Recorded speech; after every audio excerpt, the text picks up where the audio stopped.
moldfutbol.com. Самые свежие новости молдавского футбола на главном футбольном сайте страны. Komandas aizsardzību.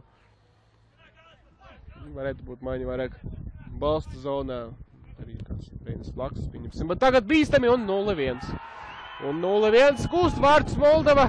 Tāda piespēle no labās malas un Rebeņa. Jevgens Rebeņa atklāja rezultātu.